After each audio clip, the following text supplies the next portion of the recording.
اب اللہ رب العزت نے یہودیوں سے اپنی رحمت واپس لے لی. اب اللہ تعالیٰ فرما رہے ہیں میں تو اپنی مرضی سے رحمت کرتا ہوں. رحمت تھی تم پر ایک زمانے میں جب موسیٰ علیہ السلام تھے، اللہ کی رحمتیں ہوتی تھی. اب تم نے بدعمالیاں کی ہیں، میں نے واپس لے لی. اس میں ہمارے لیے بڑا اہم سبق ہے کہ حالات بدلنے میں دیر نہیں لگتی. بعض اوقات ہوتا ہے انسان ہے نا، انسان اللہ عروج دے دے بندہ ظالم بن جاتا ہے. تو بندے کو سوچنا چاہیے اللہ نے تجھ پر اپنی رحمت کی ہے، عروج دیا نا تجھے، عروج بھی اللہ تعالیٰ کی ایک رحمت ہے. تو اللہ رحمت واپس بھی لے لیتا ہے. جس کو تو حقیر سمجھ رہا ہے، جس کو تو نکمہ سمجھ رہا ہے، ہو سکتا ہے کل کو اللہ تعالیٰ اس پر رحمت کر دے تو اسے لے لے. اس لیے انسان تلک الایام نداولها بین الناس، حالات بدلنے میں دیر نہیں لگتی. پہلے یہودیوں پر انعام تھے، پھر اللہ نے لے لیے، مسلمانوں پہ کر دیے. ٹھیک ہے، یہ اللہ کا قانون ہے. جو بھی ظالم ہوگا اللہ تعالیٰ اس سے اپنی رحمت واپس لے لیتے ہیں. اللہ ان کو دے دیتے ہیں جو رحمت کے مستحق ہوتے ہیں. تو اس لیے انسان ہر حال میں اللہ کا بندہ بن کر رہے اور اللہ کی رحمت اسے ملتی رہے گی. وَمِنْ أَهْلِ الْكِتَابِ، یہاں اگلی آیت کے اندر یہودیوں کی ایک اور بددیانتی بیان کی گئی ہے. ایک پیچھے جو ہم نے پڑھا نا یہودیوں کے بارے میں، وہ تھا ان کی علمی خیانت. انہیں پتہ تھا یہ محمد صلی اللہ علیہ وسلم اللہ کے پیغمبر ہیں، لیکن وہ چھپاتے تھے. یہ تھی ان کی علمی خیانت. اب یہاں اس آیت کے اندر اللہ تعالیٰ یہودیوں کی مالی خیانت بیان کر رہے ہیں. مال کے اندر بھی ڈاکہ ڈالتے تھے. اچھا، مال کے اندر جو ڈاکہ ڈالتے تھے اس کی وجہ یہ نہیں تھی جس طرح ہمارے ہاں بعض اوقات ایمان کی کمزوری ہوتی ہے، بندہ دھوکہ دیتا ہے، فراڈ کرتا ہے، تو ایمان کی کمزوری کی وجہ سے. وہ ایمان کی کمزوری کی وجہ سے ایسا نہیں کرتے تھے.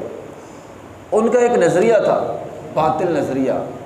جس طرح وہ یہ جملہ بولتے تھے نبی علیہ السلام کی ذات کے معاملے میں کہ موسیٰ علیہ السلام نے ہمیں کہا ہے میرے علاوہ کسی اور کو رسول نہیں بنانا، اس لیے ہم آپ کو رسول نہیں مانتے. یہ ان کی ایک بددیانتی تھی، ان کا غلط عقیدہ تھا جس کی وجہ سے وہ نبی علیہ السلام کو رسول نہیں بناتے. اسی طرح مالی معاملے میں ان کا ایک باطل نظریہ یہ تھا، وہ یہودی یہ کہتے تھے کہ اپنے علاوہ یعنی یہودیوں کے علاوہ اللہ نے ہمیں تورات میں حکم دیا ہے کہ یہودیوں کے علاوہ جو بھی ہو نا غیر یہودی، خاص طور پہ وہ کہتے تھے ان پڑھ، اور ان پڑھ وہ کہتے تھے آل اسماعیل کو جو مکہ میں رہنے والے لوگ تھے. ان کا یہ نظریہ تھا کہ خاص طور پہ ان پڑھوں کے بارے میں، آل اسماعیل کے بارے میں ہمیں یہ حکم نازل ہوا ہے کہ ہم ان کا مال کھا سکتے ہیں. یہ ہماری تورات کے اندر لکھا ہوا ہے. یہ ان کا ایک غلط نظریہ تھا، باطل نظریہ تھا، جس کی پیش نظر وہ یہودی جو غیر یہودی ہوتا تھا نا اس کا مال کھا جاتا تھا، اور یہ سمجھتے تھے ہم پر کوئی مواخذہ نہیں ہے، کوئی پکڑ نہیں ہے. یہ ان کے ہاں کام چلتا تھا. ان کی کتابوں میں جو انہوں نے تحریف شدہ کی ہوئی ہے تورات، ان میں یہاں تک لکھا ہوا ہے ایک طرف یہودی ہو ایک طرف غیر یہودی ہو، جج کے سامنے فیصلہ چلا جائے، جج یہودی کے حق میں فیصلہ کرنے کا پابند ہے. اگرچہ قصور یہودی کا ہے لیکن وہ یہودی ہے، وہ اپنی برادری کا بندہ ہے، اس کے حق میں جو ہے وہ فیصلہ کرنا ہے. اچھا، تلمود کے اندر یہاں تک لکھا ہوا ہے کہ ایک ان کی جو تلمود انہوں نے تورات کی کتاب لکھی ہوئی ہے، اس کے اندر یہ لکھا ہوا ہے ایک طرف یہودی بندے کی بیل ہو ایک طرف غیر یہودی کی بیل ہو. یہودی کی بیل غیر یہودی کو مار دے کوئی توان نہیں ہے، کوئی چٹی نہیں ہے، کچھ بھی نہیں ہے. غیر یہودی کی بیل یہودی کو مار دے چٹی پڑ جائے گی، توان ملے گا، سزا ملے گی. اس طرح کی باتیں جو ہیں ان کی کتابوں کے اندر لکھی ہوئی ہیں. اسی طرح وہ لوگ کیا کرتے تھے، کہتے تھے حتیٰ کہ اگر ایک یہودی غیر یہودی کو قتل کر دے یہودی پر مواخذہ نہیں ہے. یہاں تک نوبت ان کی جا پہنچی تھی کہ ہم دوسروں کو قتل بھی کر سکتے ہیں، ہمیں کوئی پکڑ نہیں سکتا. آج آپ دیکھ لیں جو بھی یہ اسرائیل کر رہا ہے یہ اسی باطل عقیدے کی وجہ سے. غیر یہودی کا مال ہڑپ کرنا، انہیں قتل کرنا، یہ ان کے ہاں گناہ نہیں ہے، یہ ان کے ہاں گناہ ہی نہیں. بندے کو افسوس تب ہوتا ہے جب بندے کو پتہ ہو یار میں نے یہ غلط کیا ہے، لیکن جس کو یہ پتہ ہے نا میں نے غلط ہی نہیں کیا وہ کبھی افسوس ہی نہیں کرے گا. تو ان کے ہاں غیر یہودی کا مال ہڑپ کرنا کوئی بددیانتی نہیں ہے، وہ کر سکتے ہیں. اسی طرح امانت میں خیانت کرنا، وعدے وفا نہ کرنا، ٹھیک ہے. یعنی آسان لفظ میں آپ یوں سمجھیں کہ اپنی تورات کو انہوں نے ڈھال کے طور پر استعمال کیا ہوا تھا، تورات کے اندر اپنی طرف سے تحریف کرتے تھے اور کہتے تھے یہ ہمیں اللہ تعالیٰ نے تورات میں حکم نازل کیا ہے دین کو ڈھال کے طور پر استعمال کرنا۔ اب یہ قرآن میں لکھا ہے، قرآن وضاحت کر رہا ہے، یہ کام یہودیوں کے تھے، عیسائیوں کے تھے، اہل کتاب کے تھے، جو آج کا مسلمان کر رہا ہے۔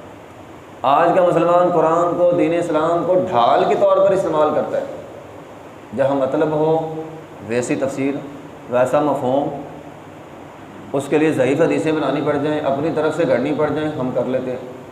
نام نہاد مولوی پیسے کے لیے کیا کچھ نہیں کرتا، موقع خوشی کا ہو، غمی کا ہو، مولوی کا پیٹ اب سامنے ہوتا ہے، بس اس کو بھر دو، سارا کچھ ٹھیک ہے۔ تو آج بھی لوگ دین کو استعمال کرتے ہیں، اس دور میں یہودی استعمال کرتے تھے، بدقسمتی آج کے دور میں مسلمان جو ہیں وہ استعمال کر رہے ہیں۔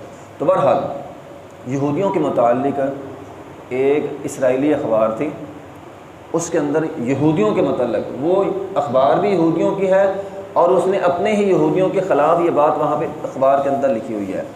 اس نے لکھا ہے یہودی اعتماد کے لحاظ سے، یقین کے لحاظ سے، لین دین کے لحاظ سے بدترین قوم ہے، دھوکے بازی کے لحاظ سے، خیانت کے لحاظ سے یہودی بدترین قوم ہے، جھوٹ کے لحاظ سے یہودی بدترین قوم ہے، بات کر کے مکر جانا یہ یہودیوں کا شیوا ہے۔ ایک یہودی اپنی ہی اسرائیلی اخبار کے اندر یہودیوں کی بددیانتی لکھ رہا ہے، پھر اس نے یہاں تک لکھا ہے، اس نے کہا تقریباً یہودیوں کو ہزاروں سال ہو گئے، ہمارا اسلام تو 1400 سال ہے نا، یہودیوں کو تو ہزاروں سال ہو گئے۔ انہوں نے کہا یہودیوں کی ہزاروں سال کی تاریخ اس بات کی شاہد ہے کہ یہودی ملعون جہاں بھی جاتے ہیں امن وہاں سے چلا جاتا ہے، سکون وہاں سے چلا جاتا ہے۔ اور آج بھی آپ دیکھ لیں جن جن علاقوں میں یہودی ہیں وہاں پہ سکون نہیں ہے، یہ سکون سے نہیں کسی کو رہنے دیتے ہیں۔ پھر اس نے لکھا ہے کہ اس اخبار کے اندر عالمی بینک کے اعداد و شمار کے مطابق یہودی دنیا کی سب سے کرپٹ ترین قوم ہے، خود کرپٹ ہے، لوگوں کا مال کھانا لوٹنا ان کا وتیرہ ہے، یہ وہ لکھ رہے ہیں۔ تو بہرحال اللہ رب العزت نے اس آیت کریمہ کے اندر ان کی ایک مالی خیانت بیان کی ہے۔ یہاں اللہ تعالیٰ کا ایک کمال درجے کا انصاف بیان ہوا ہے اس آیت کے اندر۔ اب یہودی کرپٹ تھے، مال کھاتے تھے، لیکن ان یہودیوں میں بعض اچھے بھی تھے، اللہ نے پہلے اچھوں کا تذکرہ کیا۔ اللہ رب العزت نے فرمایا وَمِنْ أَهْلِ الْكِتَابِ، اہل کتاب میں سے بعض اچھے لوگ ایسے بھی ہیں کہ ان تأمنه بقنطار، انہیں آپ ایک خزانہ بھی دے دیں، یؤدیہ الیک، وہ آپ کو واپس کر دیں گے۔ اور اس کی مثال بخاری کے اندر موجود ہے، ایک یہودی نے دوسرے یہودی سے 1000 دینار لیا تھا، وہ لمبی حدیث ہے، پہلے بھی سنائی ہوئی ہے۔ وہ سفر پہ تھا، اس نے مجھے کہا یار 1000 دینار، اب 1000 کتنا ہوتا ہے پاکستانی کروڑوں میں، 4-5 کروڑ بنتا ہے۔ آپ کسی کو کہہ دیں مجھے 4-5 کروڑ دے دو، تو وہ کہہ دے گواہ، آپ کہہ دیں اللہ، کیا آپ دیں گے؟ ہم تو نہیں دیں گے نا، ہم تو یہاں 5000 کا نوٹ نہیں کسی کو دیتے، نہیں بھی لکھ پڑھ کرنی ہے۔ اس نے کہا گواہ، کہا اللہ۔ واپس کب کرو گے؟ ایک مدت مقرر کر لی، اس نے دے دیا، دینے والے نے تقریباً 4-5 کروڑ دے دیا، صرف اللہ کو گواہ بنایا، بس کوئی گواہ نہیں ہے اللہ کے علاوہ، اللہ کو گواہ بنایا۔ اب جو لینے والا تھا وہ چلا گیا، سمندر پار کر کے دوسری طرف چلا گیا۔ جب وہ مدت تھی جس مدت کو اس نے واپس کرنا تھا، اب لینے والا سمندر کے کنارے پہ آ گیا، دینے والا دوسرے سمندر کے کنارے پہ آ گیا۔ اب کشتی نہیں ملی، جہاز نہیں ملا، وہ واپس آ نہیں سکتا تھا، شام تک بیٹھا رہا، انتظار کرتا رہا۔ دینے والا، اسے یہاں دوسرے کنارے پر آنے کے لیے کشتی نہیں ملی۔ رات کو اس نے شام کو واپس جانے سے پہلے کیا کیا؟ وہ درخت لیا، اس کا وہ درخت کی ایک ٹہنی تھی، اندر سے اس نے کھوکھلا کیا، وہ 1000 دینار تقریباً 4-5 کروڑ اس درخت کی شاخ میں، ٹہنی میں اس نے بھر کے سمندر میں چھوڑ دیا۔ کہا اللہ تجھے گواہ بنا کر لیا تھا، اب تیرے ہی سپرد اس کو کرتا ہوں، یہ لکڑی اب تیرے سپرد ہے، اس کو اس کے مستحق تک پہنچا دے۔ وہ یہ کام کر کے چلا گیا۔ اللہ تعالیٰ نے وہ لکڑی، وہ جو ٹہنی تھی، وہ جو تنا تھا، وہ اللہ تعالیٰ نے دوسرے بندے تک پہنچا دیا۔ دوسرا بندہ سارا دن بیٹھا انتظار کرتا رہا کہ مجھے پیسے ملنے آج شام کو واپس۔ اب دیکھا جہاز ہی کوئی نہیں آیا، اب وہ کہنے لگا چلو جانا تو ہے، وہ اتنا آ رہا ہے، اس کو پکڑ لیتا ہوں، گھر جا کے آگ کے کام آئے گا۔ وہ لے گیا گھر جا کے، اس نے کھولا تو وہ 1000 دینار اس کے اندر تھا، ساتھ ایک خط بھی تھا، پرچی بھی تھی، اس پر لکھا ہوا تھا کہ جہاز آ نہیں سکا اس لیے میں نے دے دیا۔ چند دنوں کے بعد وہ 1000 دینار یعنی 4-5 کروڑ لے کر پھر آ گیا، یہ سوچ کر کہ شاید اسے نہ ملا ہو، وہ لکڑی کا تنا اسے نہ ملا ہو۔